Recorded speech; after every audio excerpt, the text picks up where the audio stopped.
And our reading this morning from Rays of the One Light, weekly commentaries on the Bible and the Bhagavad Gita, How Devotees Rise. Truth is one and eternal.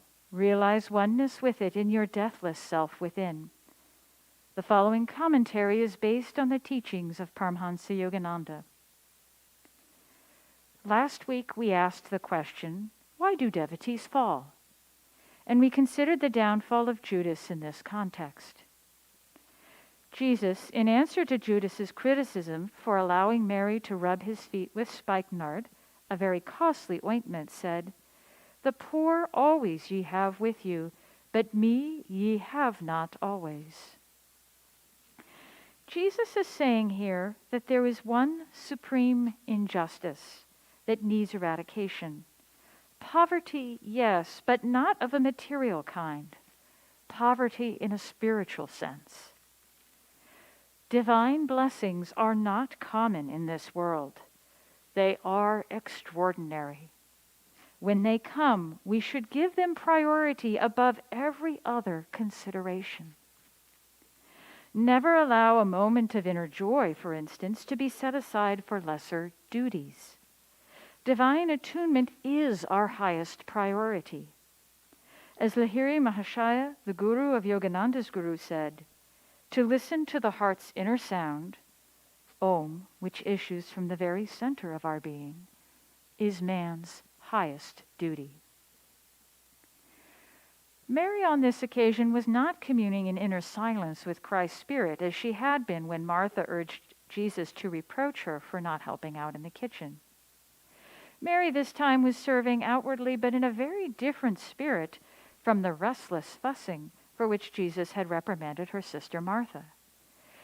Those who see a radical difference between the paths of action and meditation should understand this distinction.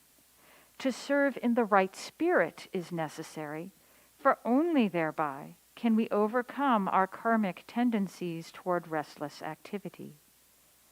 The important thing is that spirit be always inwardly focused, that in everything we do, we act in loving service to the Lord.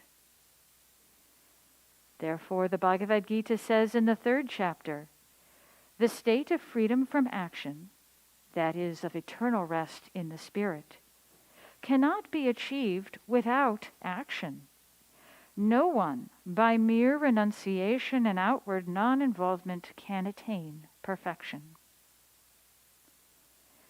Whenever the Spirit of God descends upon you, however, remember the words of Jesus, "Me ye have not always with you."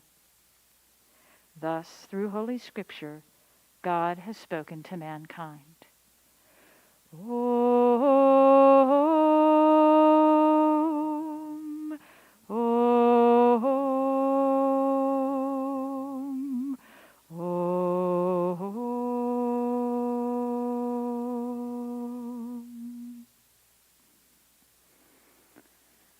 Good morning, friends. My name is Dr. Michelle, for those of you who don't know me, and it's a joy to be with you this morning.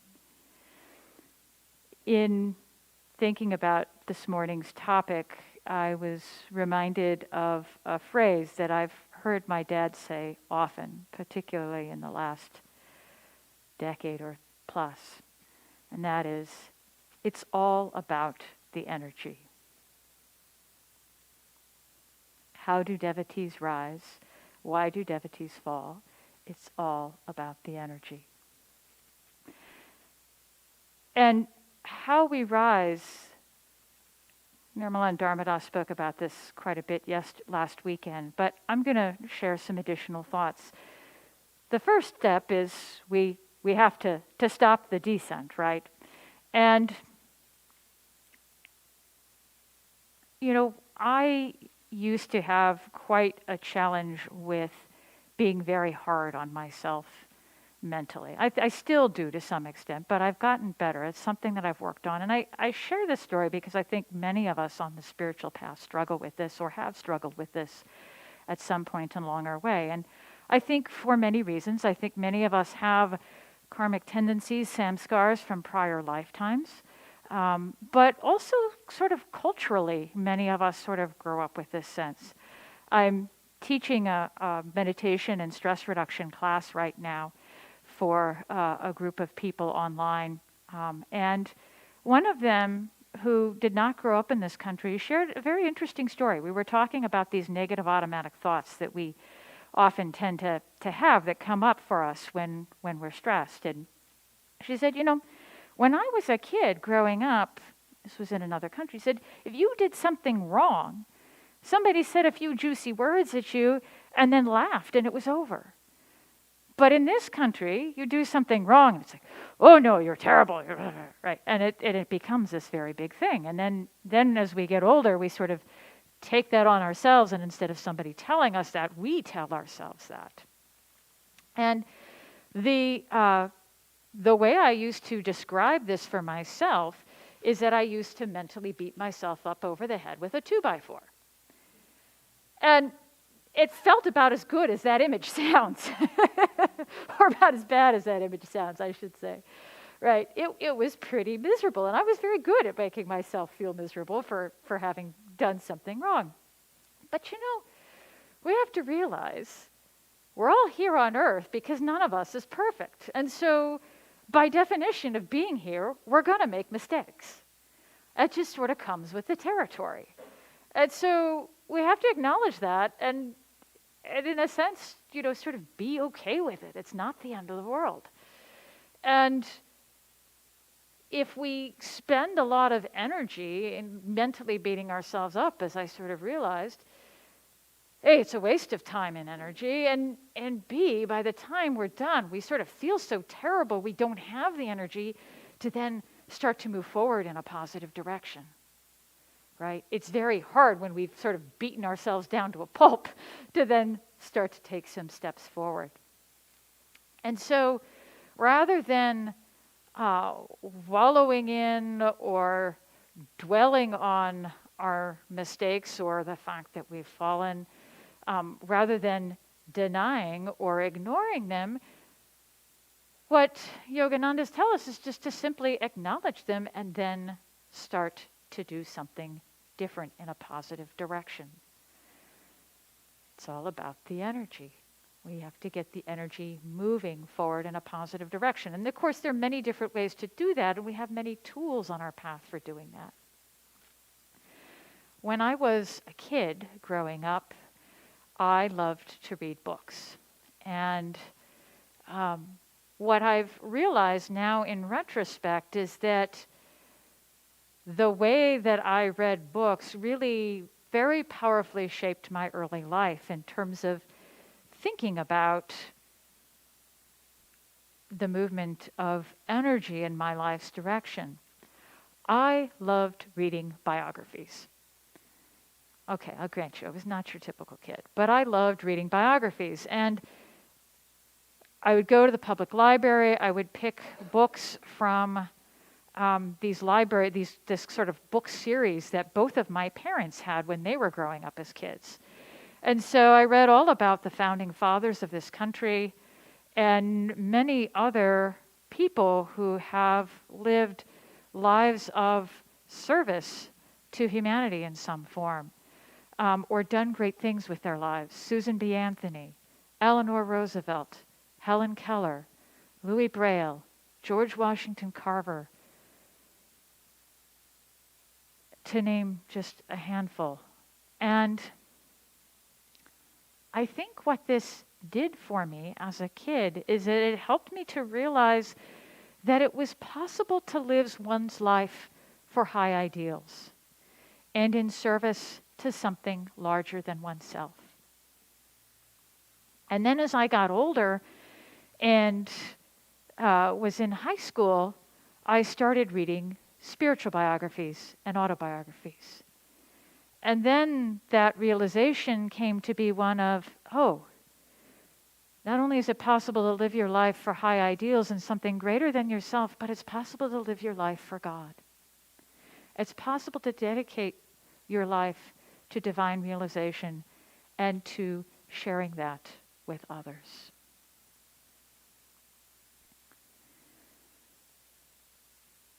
I mentioned earlier we had yesterday a retreat at the New Forest Hermitage property up near Somerset, and some of those of you here were there yesterday. And the retreat was focused on deepening our spiritual practices. And our spiritual practices are those tools which help us to lift our energy, which help us to rise as devotees. A couple of weeks ago, I spoke a little bit about and shared a story of my time in Alaska as a medical student and talking with a Native Alaskan woman who was telling me about the chakras and how I sort of realized that this inner anatomy that we have is universal to us as human beings, and that if we just tune in enough, we can all realize this. And in fact, an awareness of that inner anatomy can very much help us as devotees to rise, because we can use that knowledge and we can work with the energy to help hasten our spiritual progress. I want to share with you another story that I didn't share a couple of weeks ago. Nirmala spoke last week about how Yogananda said that one of the things that we can do to help us the most on our spiritual path is to focus at the point between the eyebrows. Right? And that helps to lift our awareness and our energy to that point. I have a very dear friend from childhood, and when he was raised Roman Catholic, and when he was a young man, a young adult, he decided to convert to the Baha'i faith. And growing up, we had many times enjoyed sharing conversations about spirituality and religion and philosophy. And so when he converted, he sent me a book of some of the writings of Baha'u'llah, who is the founder of the Baha'i faith. And I read through it, and I enjoyed it, and many of the things in that book are very much overlap with the teachings, the universal teachings in all faiths. But there are several places in this book where Baha'u'llah mentions the day star. And after reading about this a few times, I started to think, what is this day star that he's talking about? And I realized with a little reflection, thanks to Yogananda and his teachings, that this day star is the light seen at the point between the eyebrows. Right? And so I was talking with my friend, and when we talked next, and thanked him for sharing this book. And I asked him, I'm reading about this day star. Can you tell me what that is? And I don't remember now what he said, but it was clear to me that he did not have that same understanding, nor the teachers that he had studied with. But these realities are there for all of us to tune into in all faiths and traditions.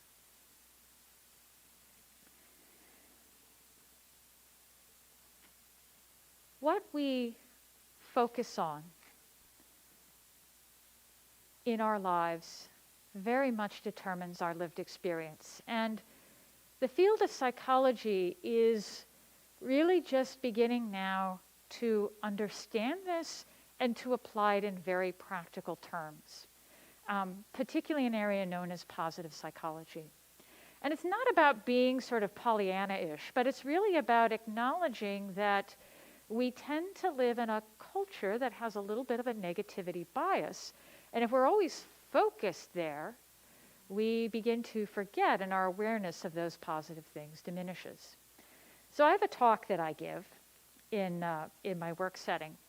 And there are 2 slides in this talk that are really sort of focused on getting this point across. And one slide has a bunch, both slides have about 25 words on them. And the first slide has 25 words that are all negative emotional states. fear, anger, jealousy, hatred. The next slide has 25 words. They're all positive emotional states. Kindness, love, generosity, peace, joy. Now I put the first slide up and I ask everyone to look at it. And I can tell you that looking at that first slide does not feel very good internally. I don't ever like to keep it up very long. And then I put the next slide up and I ask people to reflect. Do you feel differently? How does it feel? And of course, there's a shift, and people notice it right away. What we bring our awareness to and what we focus on makes a big difference in terms of our lived experience. And so if we bring our awareness to and focus on the point between the eyebrows, on God, on spiritual qualities, that becomes more and more our experience of this world, until we really begin to internalize it and realize it as we live through our daily lives. And so, talking about some of these spiritual qualities which help us to rise, obviously meditation is a really big piece of that. And I'm going to lose my earpiece here.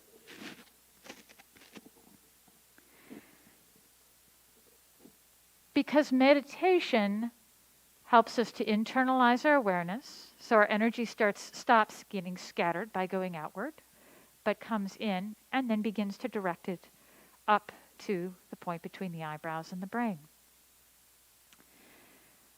But as Nirmala talked about last week, meditation alone is not enough.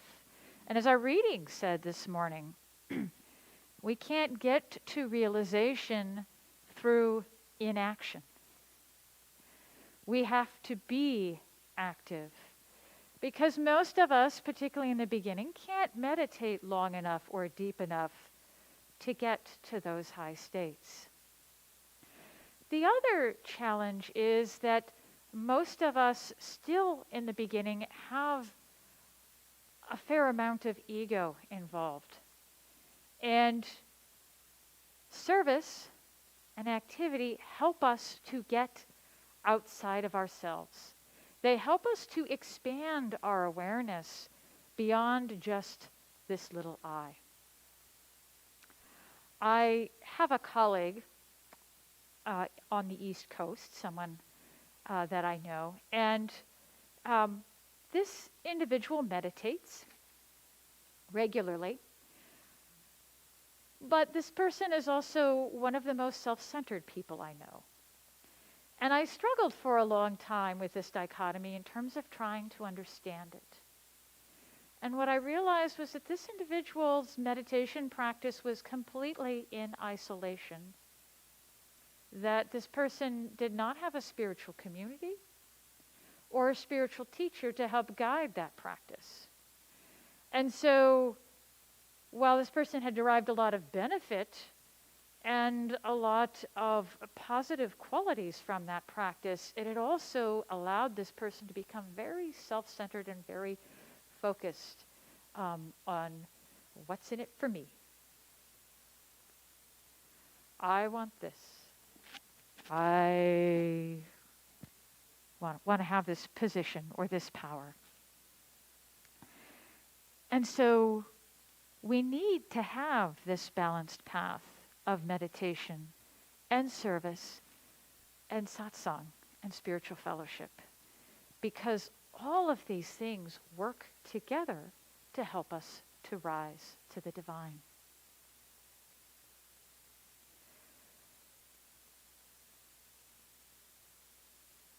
Our reading this morning talked about these divine experiences, and when they come, that we need to give them priority above every other consideration.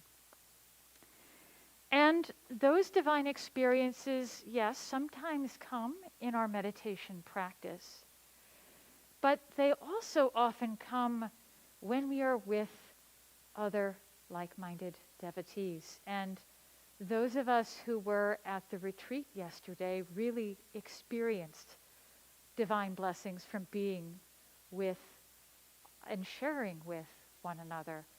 And I'll share, there's a line in Yogananda's autobiography. It's chapter 12, Years in My Master's Hermitage. And he's talking about his time spent with his guru, Sri Yukteswar. And he says,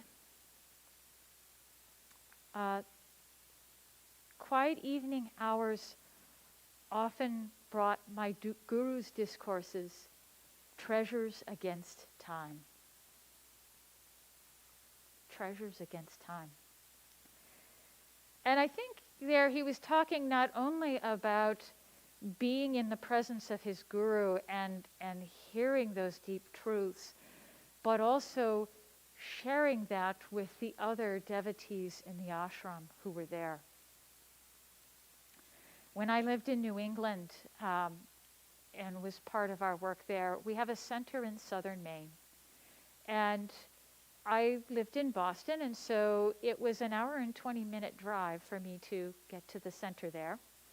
And because Maine and northern New England is a very rural area, many people traveled from quite some distance for that satsang, for that ability to hear the teachings and be in the company of uplifted, like-minded people, all striving for the same thing. And so many of you know my husband, Alan. He drove an hour and a half down south. We had one person who drove 3 hours to come to activities at the center. And for all of us, that center was our spiritual home. It was sort of what kept us going in the rest of our lives. And oftentimes, my friends, our spiritual directors there, Guru Priya and Om Shanti, would comment after, just having a lovely kirtan or evening together, treasures against time. That time that we spend with Guru Bhais, with like-minded people, uplifted in the teachings, sharing the teaching, sharing that vibration, those are special divine experiences and experiences to treasure. And I think those of us who were at the Forest Hermitage yesterday in that retreat, very much, we did a closing circle at the end and shared sort of what we were taking from the day. And it was very much that same sentiment, that we were taking away these deep memories that were going to help awaken and nurture the divine within each of us and bring us forward. And so think about for yourself, I invite you to think about how, as a devotee, what is the next step for you to rise greater, rise higher in that freedom? Is it, as our song this morning, not beating out the darkness with a stick or beating ourselves up with a 2x4? Is it deepening our meditation practice? Is it engaging more with our fellow Guru Bhais in service, in satsang? How can we each help each other and ourselves to rise together to that light that which we are all a part? God bless you.